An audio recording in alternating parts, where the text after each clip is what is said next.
y última ponencia del día de hoy se titula Neurocirugía endovascular, pasado, presente y futuro, impartida por el doctor Leonardo Rangel Castilla, neurocirujano con altas especialidades en cirugía cerebrovascular y cirugía endovascular, quien ha trabajado con el doctor Alfredo Quiñones en la Clínica Mayo en Florida y que actualmente se encuentra ejerciendo en San Luis Potosí.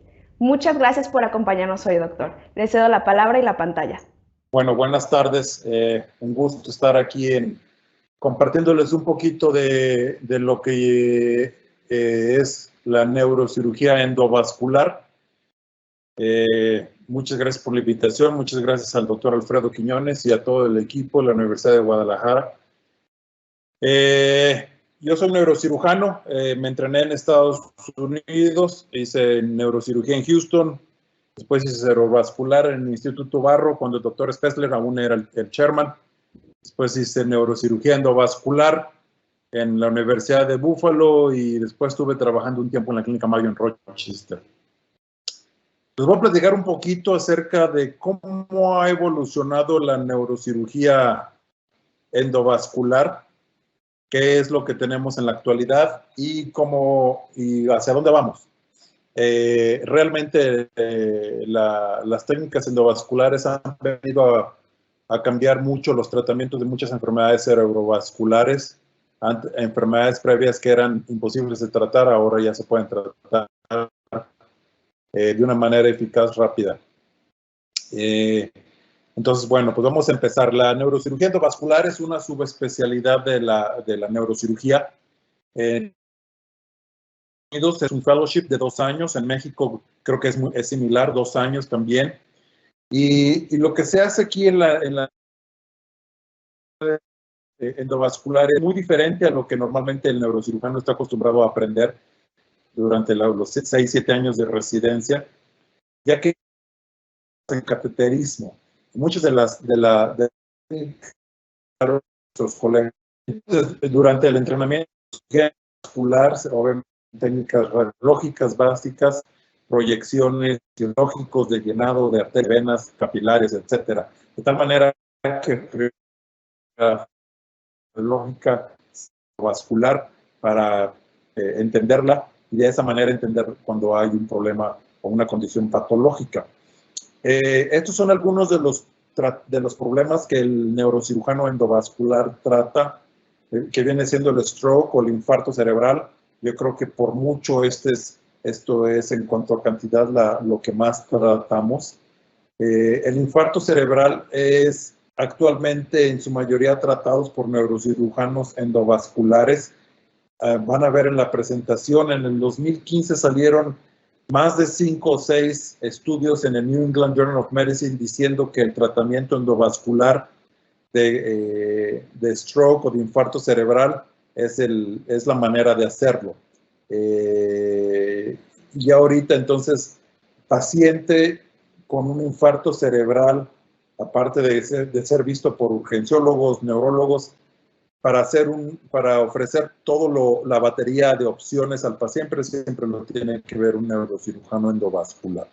Entonces, si esto no se hace, el paciente no está recibiendo pues todas las opciones de tratamiento. Enfermedades carotidias, obviamente aneurismas cerebrales, malformaciones arteriovenosas y fístulas, embolizaciones de tumores hipervasculares que se embolizan previamente a su resección quirúrgica. Ha cambiado ya el tratamiento. Antes se hacían unos abordajes muy grandes de base de cráneo para abordar estos tumores hipervasculares. Ahora ya con la embolización, estos tumores prácticamente se han vuelto muy accesibles y fáciles de resecar, con una pérdida mínima de sangre.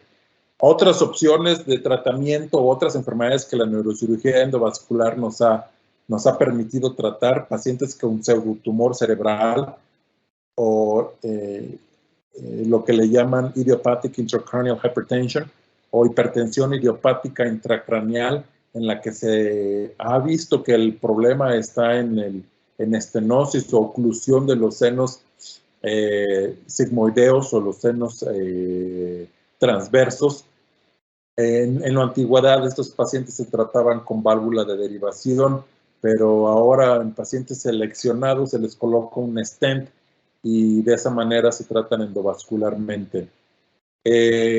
A inicios de este año se ha colocado una válvula de derivación para pacientes que tienen hidrocefalia, acúmulo de líquido cefalorraquídeo en el sistema ventricular, de manera endovascular y a través del seno sigmoideo. Se coloca una pequeña válvula dentro del espacio subaracnoideo con drenaje al seno venoso. Entonces, ya se están haciendo procedimientos que antes se pensaban que nunca se iban a poder hacer de esta manera. Colocación de quimioterapia para pacientes con tumores cerebrales malignos. Esto ya tiene muchos años, específicamente hablando del retinoblastoma, en la cual la terapia endovascular se inyecta la quimioterapia directamente en la arteria oftálmica. De esa manera se evitan los riesgos sistémicos de la aplicación de quimioterapia y obteniendo niveles terapéuticos exactamente donde está localizado el tumor. Es muy probable que esto vaya a avanzar y se vayan a empezar a atender de esta manera tumores malignos más frecuentes, como es el glioblastoma multiforme o gliomas anaplásicos, en el cual se tiene que dar la quimioterapia, pero si se da de una manera específica, localizada solamente en el área, se pueden evitar muchos efectos secundarios sistémicos. Y lo más nuevo que hay es lo que se le ha llamado el STEMROAD.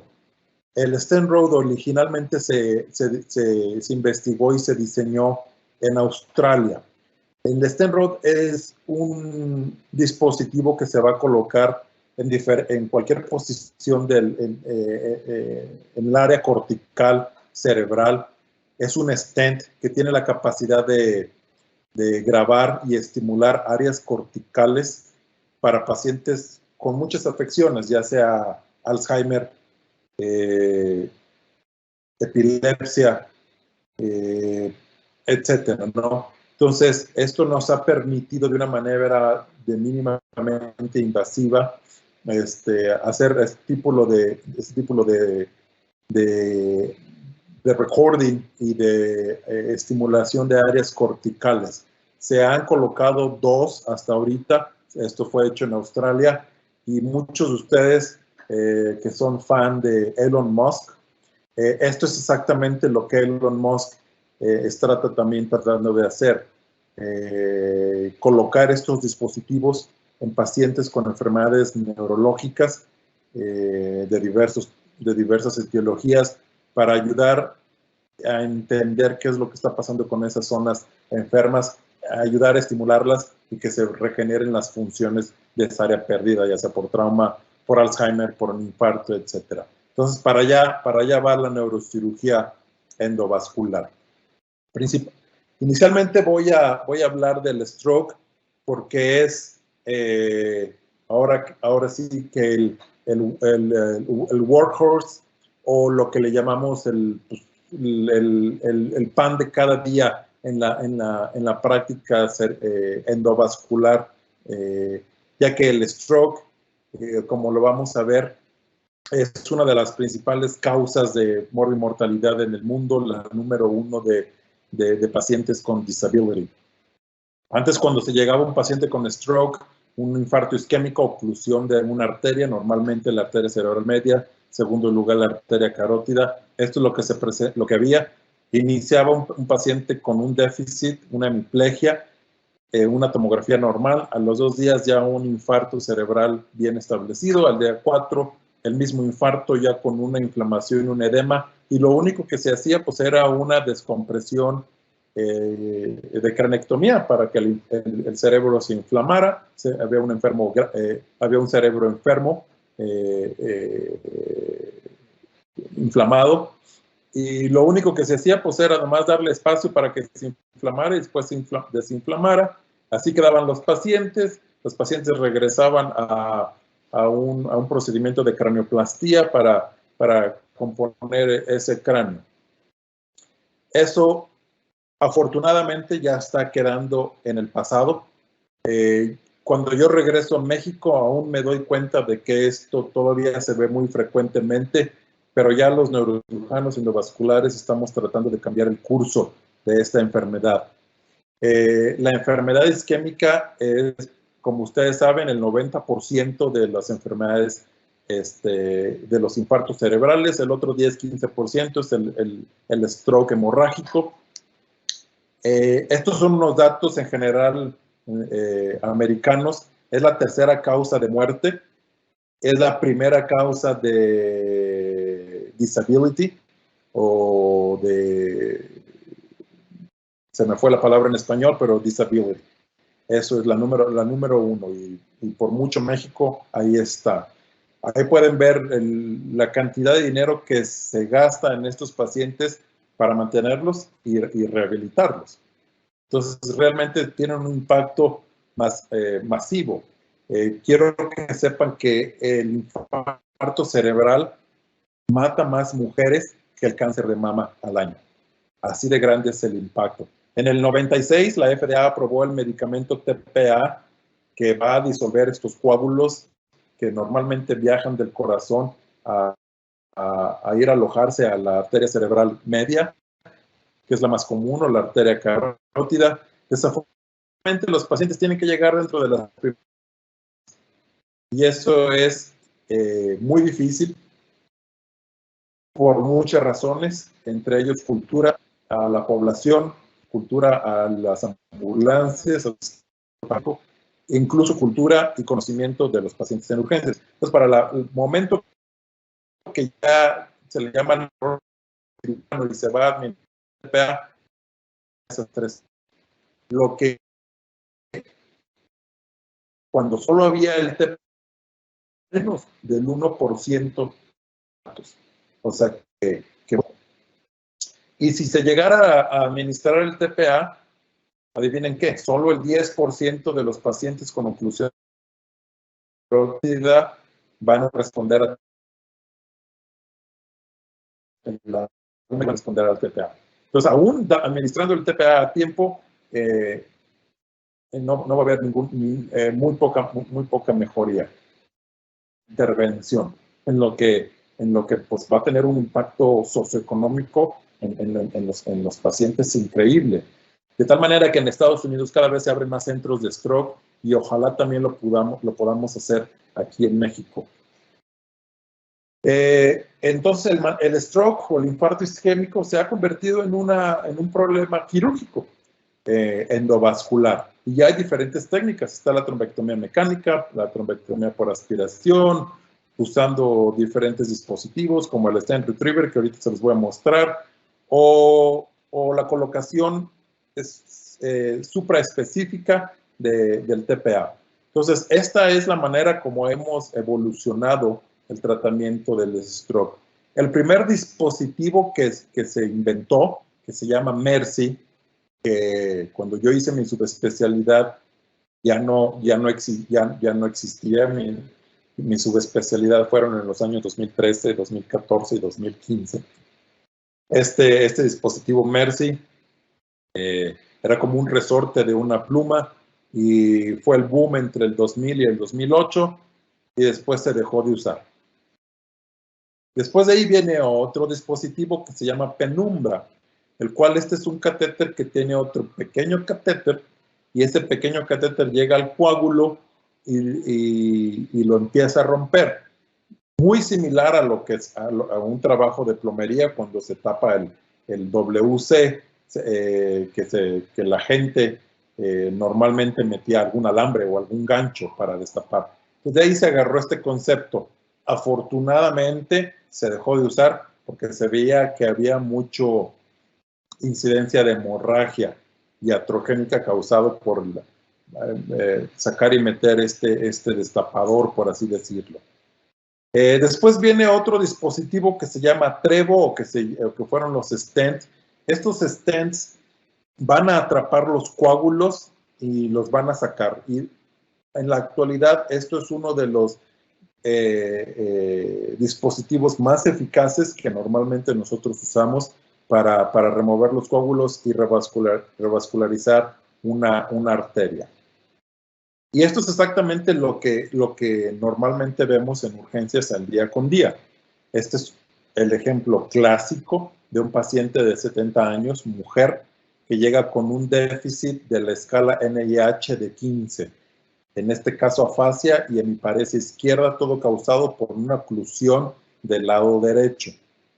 Se administra TPA y obviamente muy poca mejoría. En la tomografía con color es una tomografía de perfusión, que la parte derecha, la parte roja, es la parte que se le llama penumbra. Esa parte roja es a un cerebro que se puede salvar, que está sobreviviendo gracias a las pequeñas arterias colaterales que lo está manteniendo vivo, pero no funcional. Entonces, esta área roja que ustedes ven, muy grande, casi todo el hemisferio derecho, es un área que la podemos salvar. Y ese es el propósito de abrir. Entonces, ahí ustedes pueden ver en la parte superior izquierda, donde está la flecha, el cursor, cómo la arteria cerebral media está completamente cortada, truncada a la mitad. La parte izquierda sí se ve normal. La parte derecha es ahí donde está la oclusión. El paciente se lleva inmediatamente a sala de hemodinamia. A las 7:05 se obtiene acceso vascular. A las 7:10, 5 minutos para identificar la lesión. Se observa la lesión de la arteria cerebral media. Se sube un catéter de reperfusión, que así se le llama. Es un catéter muy suave en la punta, pero muy rígido, más proximal, de tal manera que nos permite subirlo hasta donde está la lesión, y en menos de 8 minutos se ha reperfundido ese cerebro. Entonces es un cerebro que se recuperó excelentemente. Normalmente los pacientes recuperan la fuerza y el habla dentro de la sala de hemodinamia. Y esta es la resonancia al día siguiente, un pequeño puntito, un infartito clínicamente insignificativo. Y este paciente dejó de ser un paciente que iba a permanecer afásico con una hemiplegia derecha, a un paciente perfectamente normal y continuar su vida absolutamente normal. Estos son todos los estudios que se presentaron en el New England Journal of Medicine. Mr. Clean, que fue de Holanda, el Swift Prime, que fue el de Estados Unidos, que tuve la oportunidad de participar en enrolar pacientes, Escape, Revast, todos son algunos europeos. Hay por ahí un estudio español, Therapy Extended IA, son australianos. Desafortunadamente no hay una buena organización en nuestros países latinoamericanos ni en México. Entonces, pues no tenemos nosotros un estudio en nuestra población, pero bueno, estos otros países, la información la podemos extrapolar y aprender de ellos. Entonces, eso fue el manejo del infarto cerebral, que en la actualidad ya debe de ser solamente por neurólogos o neurocirujanos. En su mayoría los neurocirujanos son los que están entrenados en estas técnicas, y bueno, esto le ofrece una recuperación y un tratamiento rápido y eficaz a los pacientes. En segunda manera, el manejo de enfermedades de aneurismas cerebrales. En 1989, cuando se inventó el coil. El coil fue inventado en Los Ángeles por un neurocirujano uruguayo, Fernando Viñuela. Él fue el que lo introdujo a Estados Unidos. Originalmente la técnica fue inventada por un neurocirujano italiano que lleva el nombre del coil, el GDC. El G es la primera letra del apellido del neurocirujano italiano que inventó esta técnica. Y a partir de ahí ha habido una evolución tremenda de todos los diferentes tecnologías, incluyendo stents, microbalones, líquidos embolizantes, esferas, etcétera, para ofrecer cada vez tecnología fácil de colocar en el cerebro, fácil de ver en rayos X, más seguras y más eficaces. De tal manera que ustedes ven desde el 89, prácticamente 30 años después, ahora en el 2020, cómo ha evolucionado excesivamente toda esta tecnología. Lo que ven de abajo, el ISHUA, el ISAT y el BRAT, han sido estudios, el ISHUA y el ISAT fueron estudios europeos, coordinados principalmente por neurocirujanos endovasculares británicos. El BRAT es el único estudio randomizado del manejo de aneurismas cerebrales que se llevó a cabo en el Instituto Barrow en Phoenix, demostrando la superioridad de las técnicas endovasculares sobre las de cirugía abierta para el manejo de aneurismas, de ciertos aneurismas en ciertas poblaciones. En el 2009 o después, en el 2011, ahí pueden ver el pipeline que fue aprobado por la FDA. El pipeline ha venido también a revolucionar el tratamiento de aneurismas. Es un dispositivo que se coloca en 30 minutos, el paciente está 24 horas internado y eventualmente ese pipeline o diversor de flujo va a cambiar el flujo abnormal que entra en el aneurisma para redireccionar ese flujo hacia la arteria normal y eventualmente ese aneurisma desaparecer. Lo que nos ha mostrado la evidencia en estos últimos años, la evidencia número 1 y la evidencia, perdón, nivel 1 y la evidencia nivel 2 o 3, es que los aneurismas rotos tratados con cirugía endovascular es superior y una en evidencia 2 o 3 para aquellos que no se han roto. Entonces la evidencia ahí está. Y este es el uno de los artículos o de los estudios que se han diseñado, que incluyeron miles de pacientes en donde se evalúan las diferentes técnicas y por mucho la técnica endovascular ha sido muy superior en muchas formas. El BRAT que fue diseñado en el Instituto Barrow, que tuve la oportunidad también de entrenar ahí con el doctor Spessler, en aquel entonces chairman de neurocirugía, junto con el doctor Nakai y dos grandes cirujanos endovasculares, Cameron McDougall y Felipe Albuquerque. Fueron los 4 principales neurocirujanos que llevaron este estudio, que enrolaron más de 500 pacientes y que en realidad se vio que COIL era más superior. Entonces, pues el secreto ya está revelado desde hace muchos años. La cirugía endovascular para aneurismas es superior a otros. Y aquí pueden ver una gráfica de la tendencia que hay en Estados Unidos y en México también. Desafortunadamente en México no se ha exponenciado tanto por los costos. La tecnología endovascular es cara y muchos pacientes no la pueden pagar. Desafortunadamente la salud pública en México está muy mal y pues los pacientes no reciben esta atención óptima. Entonces ahí pueden ver cómo el porcentaje de aneurismas ha estado bajando y la terapia o el COIL de aneurismas pues ha estado subiendo. Está obviamente en todos los hospitales, universalmente en Estados Unidos. ¿Y por qué endovascular? Porque se ha visto que disminuye el tiempo el paciente está hospitalizado, los costos, los outcomes son mucho mejores. Obviamente los pacientes prefieren tener estos tipos de tratamientos mínimamente invasivos, un piquete en la ingle, que abrir todo un cráneo. Los aneurismas requieren, por cirugía abierta, craniotomías y exposiciones grandes, con cirugías largas, con técnicas microquirúrgicas que desafortunadamente ya se están perdiendo. Y bueno, por mucho las técnicas endovasculares. Aquí les voy a mostrar un ejemplo, si es que quiere el video.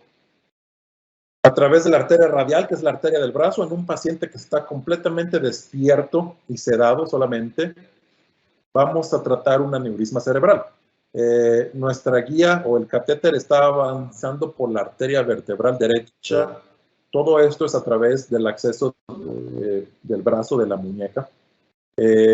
Subimos el catéter diagnóstico y el catéter de trabajo que nos va a permitir llegar hasta la parte superior de la arteria basilar o el tope de la basilar. Y a través de microcatéteres y microguías tenemos acceso al aneurisma cerebral. En este caso es un aneurisma de cuello ancho de la punta de la basilar. Vamos a usar un dispositivo que va a cambiar la configuración de la base del aneurisma. Un aneurisma de cuello ancho lo va a hacer a un aneurisma de cuello corto, lo cual eso va a permitir que los coils queden dentro del aneurisma sin ocluir las arterias donde se origina este aneurisma. Estas arterias en este caso son las arterias cerebrales posteriores. Entonces, de esta manera estamos colocando este dispositivo que tiene una forma de T, de la letra T, y a través de ese dispositivo vamos a meter el microcatéter que nos va a permitir rellenar con coils este aneurisma. Este es un aneurisma gigante, mide alrededor de unos 13 milímetros. Entonces, en una vista lateral, se va como el llenado de coils del aneurisma va siendo excesivo, va a ir ocluyendo poco a poco el aneurisma, de tal manera que el flujo dentro del aneurisma se va a hacer muy lento y eventualmente se va a trombosar y desaparecer. Entonces, por cuestiones de tiempo, lo voy a adelantar un poquito. Ahí se ve la bola de coils o el coil mass, de tal manera que la parte superior del aneurisma está obliterada. Ahora nos falta la parte proximal, la que está pegada al cuello. Y de esta manera hemos obtenido una oclusión de ese aneurisma al 100%. El dispositivo está sosteniendo la masa de coils y ese es el resultado. Es un procedimiento de 1 hora con el paciente despierto y que se va a su casa al día siguiente. Han salido muchos estudios y que han demostrado por qué la eficacia del tratamiento endovascular para aneurismas es por mucho mejor, incluyendo los costos. Ahí pueden ver los números ustedes. Lo mismo que acabamos de platicar, aneurismas de la arteria cerebral media, que se consideraba una patología completamente de cerebrovascular abierta por la facilidad que se tenía al llegar a la cerebral media. La cerebral media, los aneurismas de la cerebral media son muy sencillos de abordar, no se necesita mucha disección microquirúrgica, se van a encontrar luego. Entonces, se consideraba que la cirugía era óptimo, pero en realidad los procedimientos endovasculares para ese tipo de aneurismas también se ha visto que es superior. Ahora, eso fue coils. Hay otros nuevos dispositivos que han permitido con mayor facilidad y con mayor rapidez tratar estos aneurismas. Ejemplo clásico, en esta tomografía pueden ver hemorragia subaracnoidea, un paciente joven que tuvo una ruptura de un aneurisma cerebral. Ahí pueden ver el aneurisma cerebral, la arteria cerebral media. Esta es una inyección de tercera dimensión. Se sube el catéter de trabajo, aquí lo ven. Después un catéter, microcatéter con un catéter microguía. Se va a subir este dispositivo que va enrollado, pero una vez que sale del microcatéter, este dispositivo se va a expander. Este se llama WEB, y es una esfera que se va a colocar dentro del aneurisma, una sola esfera, de tal manera que va a formar un coágulo dentro del aneurisma y eventualmente trombosarlo. Ahí ven el dispositivo y el aneurisma ya no se llena con contraste. O sea, desaparece el aneurisma inmediatamente. A los 3 meses, obviamente, el aneurisma ya ha desaparecido.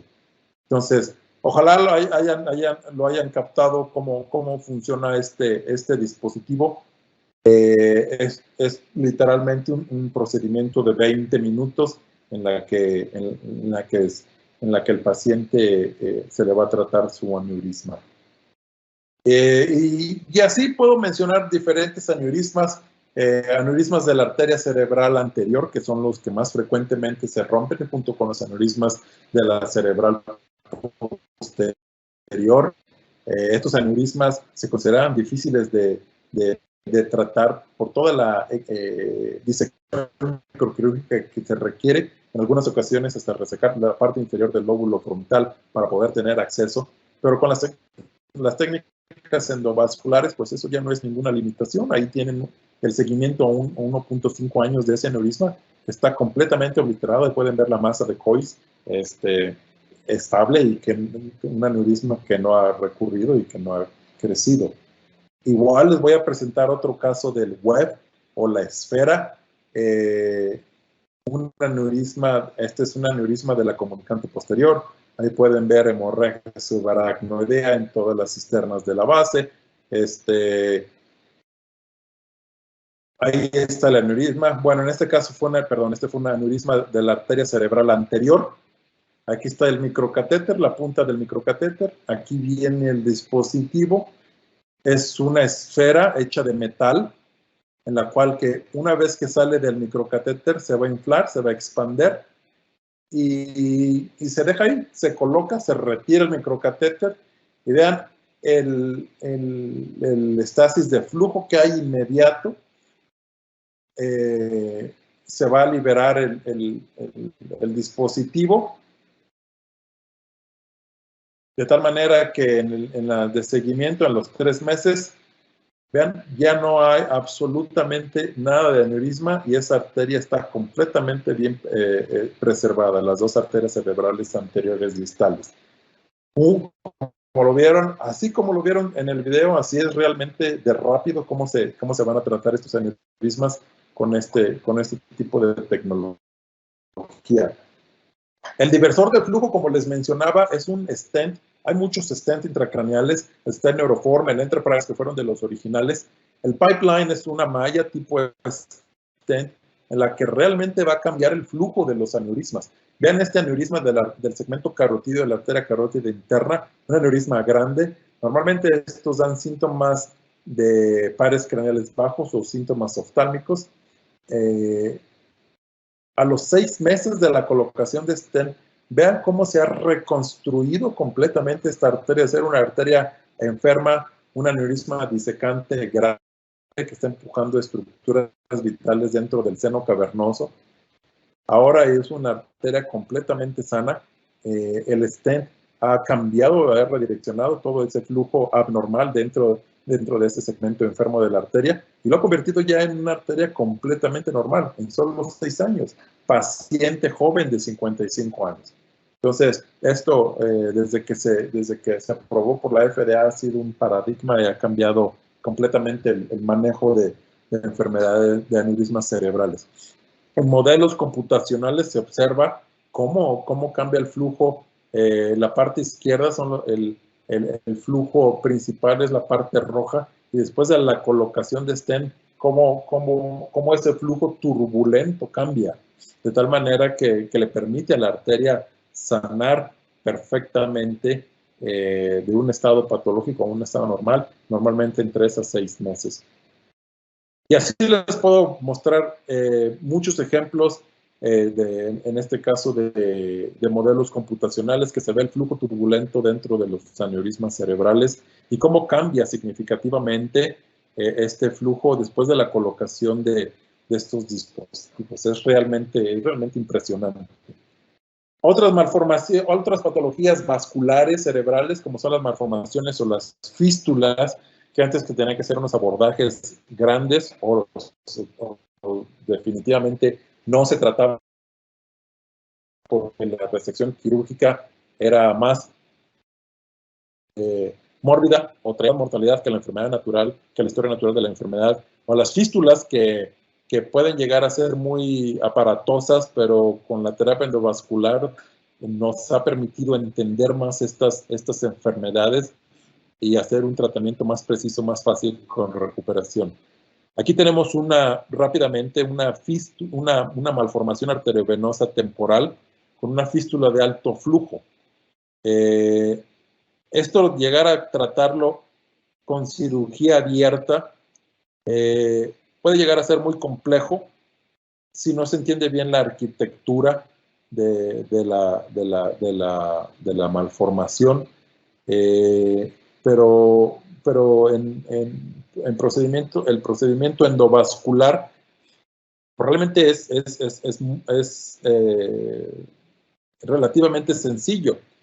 Se aborda de la misma manera un microcatéter que tiene un pequeño baloncito en su parte distal, se infla de tal manera que lo que vamos a inyectar, que es líquido embolizante, va a empezar a llenarse poco a poco y se va a ir metiendo dentro del nido de la malformación. Vean, lo oscuro es el líquido embolizante radiopaco que se va a visualizar, de tal manera que se va a empezar a tapar toda esa malformación.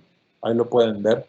Poco a poco desinflamos el balón para permitir que haya un poco más de flujo y el líquido embolizante se vaya a otras partes, a otras áreas de la malformación. Igual manera, es un procedimiento que no se tarda más de 1 hora y media, 2. Obviamente hay que saberlo hacer, obviamente hay sus complicaciones, como cualquier otro procedimiento quirúrgico, pero vean cómo el líquido va llenando y tapando todos esos vasos abnormales de la malformación, de tal manera que se ha reducido bastante el flujo. Ya hay un poco de estasis venosa dentro de esa vena, y el remanente de la malformación se va a llevar a radiocirugía, la cual es curativa a los 2 años. Entonces, a este paciente se le previno de una cirugía mayor con sus riesgos a una cirugía mínimamente invasiva y acabado por radiocirugía. Algunas malformaciones arteriovenosas que se pensaban que eran imposibles de tratar, como son las malformaciones arteriovenosas del tallo cerebral. Ahí pueden ver un paciente joven. En la tomografía hay una hemorragia en la parte posterior del mesencéfalo, en la parte posterior del puente. Ahí está la hemorragia. Les voy a pasar el video.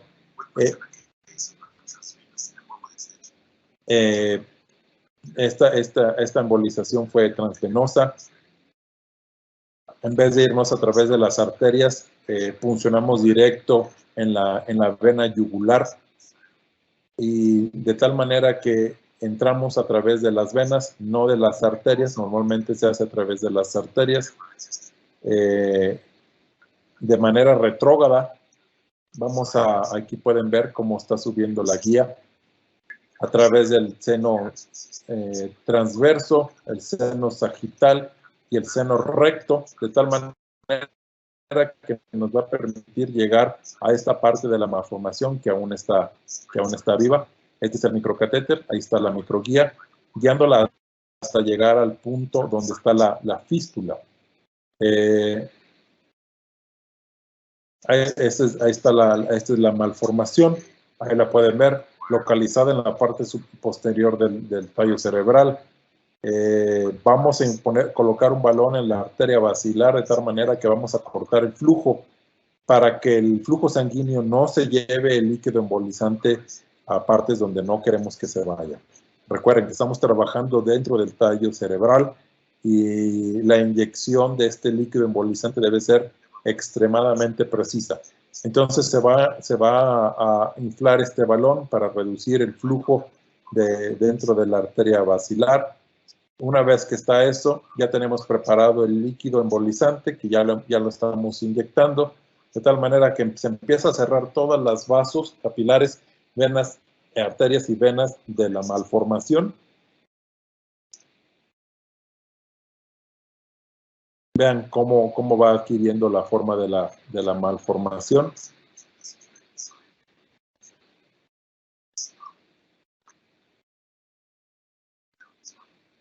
Más líquido embolizante.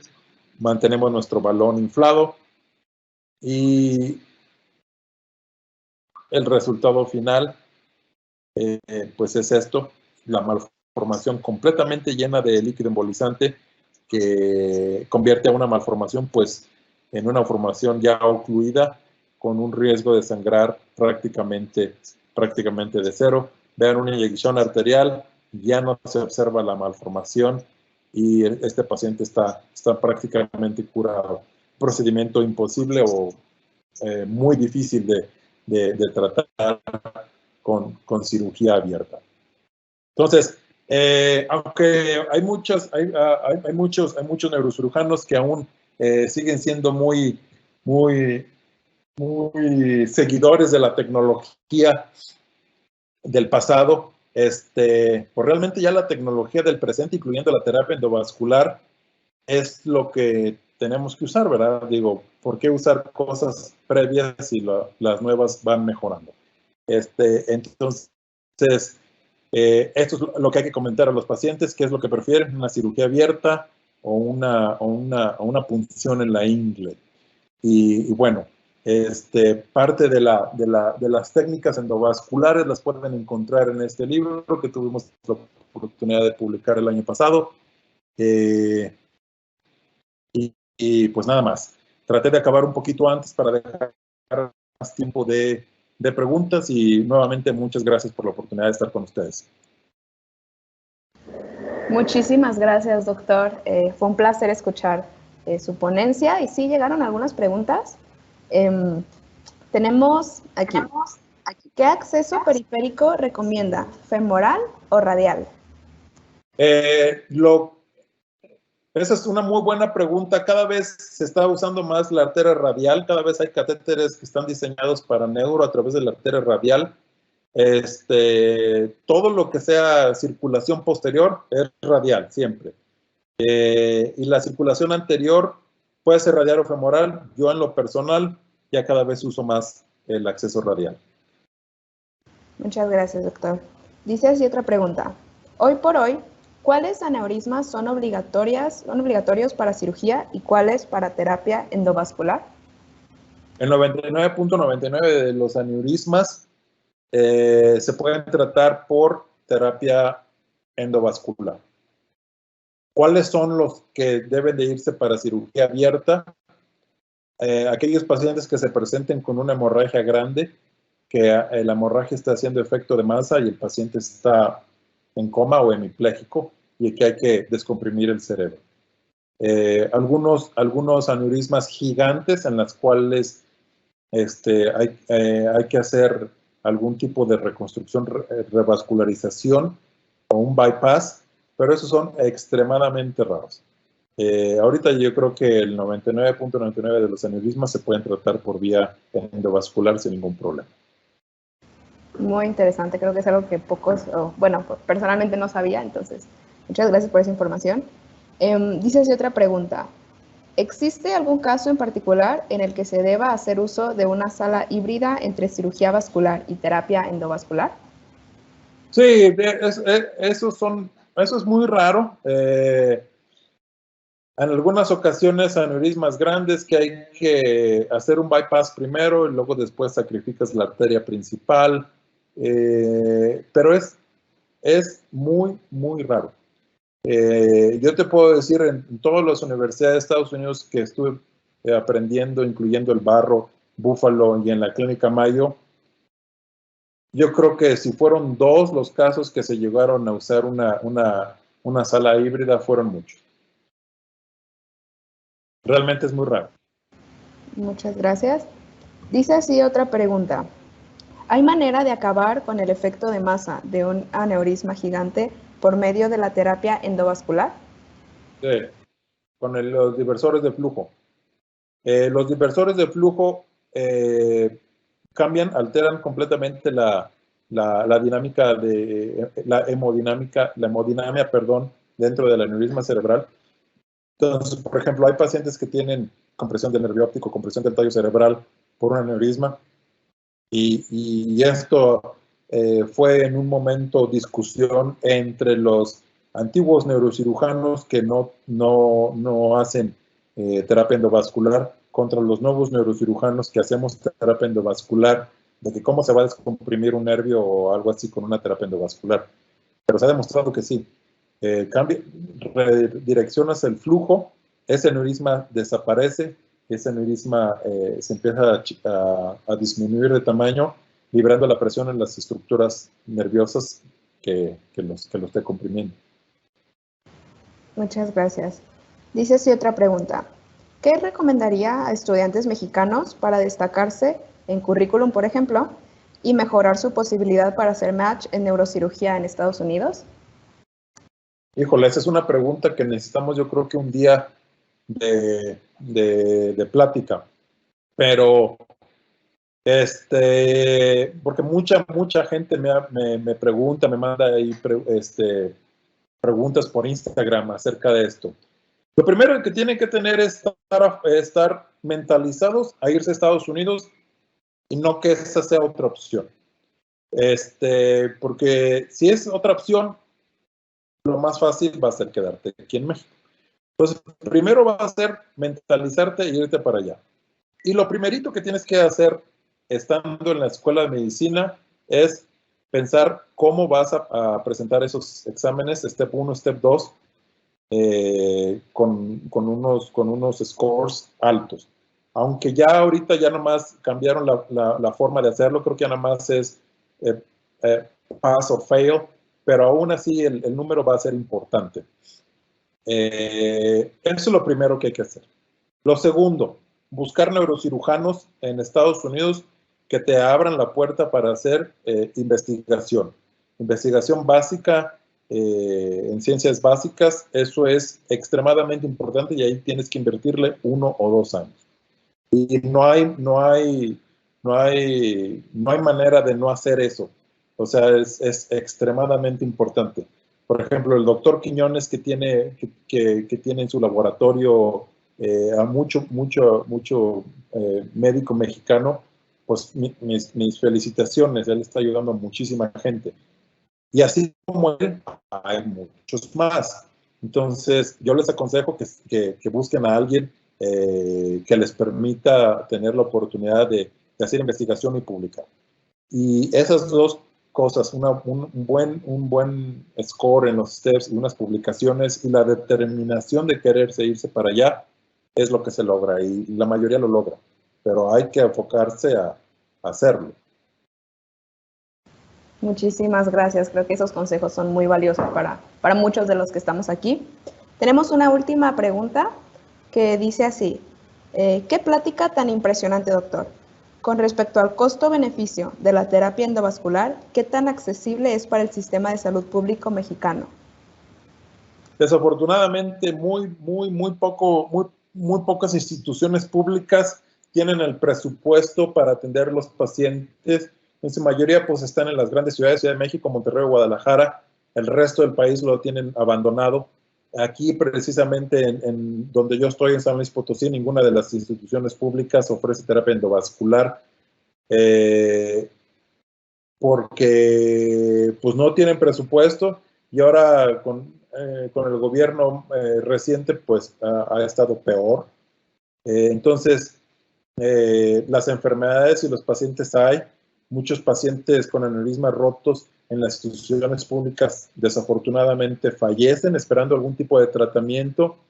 En Estados Unidos ese fue el problema en principio, pero se han abaratado los costos y las instituciones han visto que sale más caro mantener a un paciente en una secuela neurológica que tratarlo desde un principio de manera endovascular. Entonces, es difícil. Algunos institutos en la Ciudad de México aún siguen haciendo procedimientos, aún limitados, pero lo siguen haciendo. Tengo excelentes amigos endovasculares en la Ciudad de México que hacen maravillas con los pocos recursos endovasculares que hay, pero sí, en general está muy bajo. Es un honor haber contado con su participación en este evento.